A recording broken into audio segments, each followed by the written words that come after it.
art spectacle. There's nothing more spectacle than any Bay film I've ever seen. Yeah. So when you put that and the storyline that we have, which is, you know, Transformers and the fan base and all the nostalgia that comes into the room, you go and see the movie, it's like being at a rock concert. People are screaming when the first Optimus transformation happens. And that's fun to be around, you know? You feel like it's the whole village coming to see the flick. A great event film. I don't know, it's something that's filled with imagination and it takes you into another world and you love being in that world. I think that's one of the ingredients.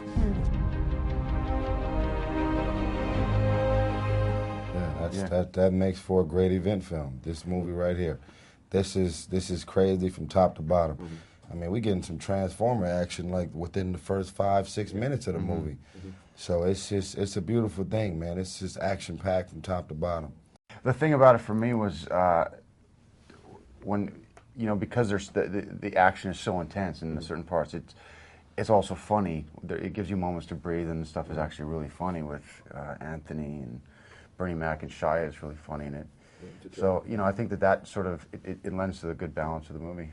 A lot of the stuff is funny, small stuff, and it's a good balance between the action and the humor, and it keeps in tone with the original cartoon, which was a lot of humor. Yeah. I was just going to say that I think it's important with movies like this that are based on comic books or on cartoons that you can't take it too seriously, because then it's not fun for the audience, and you can't have a movie about giant talking robots without having something in it be funny. You have to. 9010, the expiration 1209. No, I don't want a premium package. Hey, Visa! Also, sir, have you heard about our Premium Plus World Service Gold package? No, I don't want a premium package. There's a lot of heart in our storyline because we interact a lot with the robots, you know? It makes the robots human, kind of. You start having these human relationships with robots. On screen, it's wild, and when we were shooting it, it's wild. People are getting into it. And if you didn't have that connection, it would be like a Roger Rabbit thing. Yeah. Where it's not really there, and it just feels like CGI, you know, fictitious garbage. But this is like, this becomes very real. Oh, please stop! Okay, what do you want from me? Please don't kill me, please!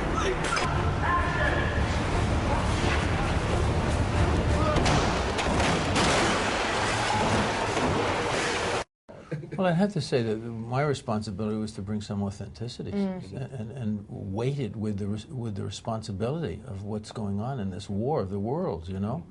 So what I think we're on in a situation that's not too dissimilar, and in fact, I think we're seeing a destructive force unleashed from religious fanaticism.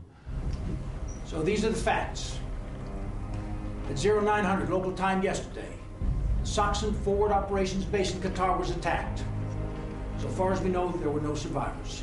You know, I think the real celebrities are the people who did the special effects in this movie. I mean, Jesus. They did their thing. I mean, I think at the end of the day, man, you know, the over-the-top Transformers fans are going to come out and say, why does Optimus Prime has fire flames, and why wasn't Megatron turning into a gun and all of this stuff? But, you know, I think the guys did a great job, man, and made me even more excited, to, you know, that I was a part of it once I seen the special effects done. I mean, it's just crazy. Yeah, we had when I first heard that they were doing the movie, all I could think about was the cartoon back in the day and the toys and stuff. But then I started seeing some of the artwork for it, and I started to understand that it was going to be pretty cool. This is like a whole different world. This is the most action I've seen in a film in a long time. You talk about set pieces and numbers of set pieces, and so this is, I mean, for 80 days, we shot in 80 days. Well, the animatics, Mike showed us these things called animatics, which are sort of the basic animation that's going to be in the film later, before each scene, so that it would give us a good idea of what was going to happen, and it made it more relatable and easier to work with it, I think. He's an amazing guy, and this work is the work of his genius. And he has a vision, and he doesn't tell anybody the vision.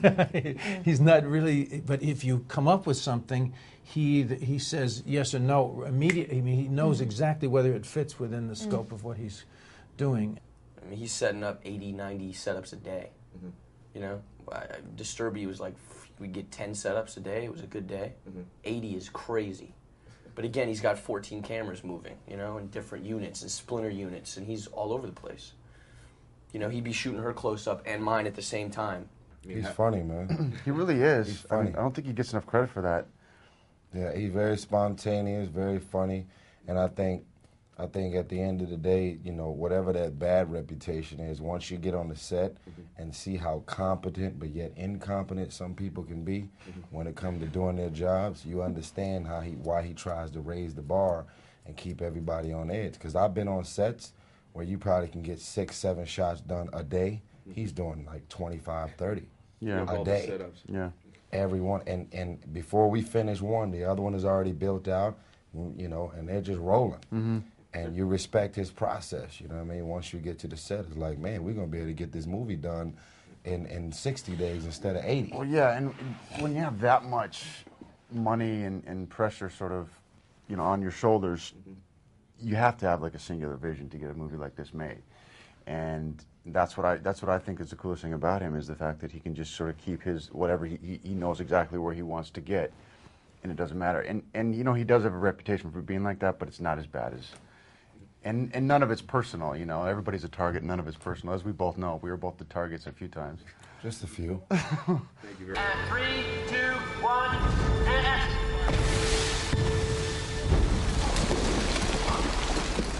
You have to get the car. Trust me.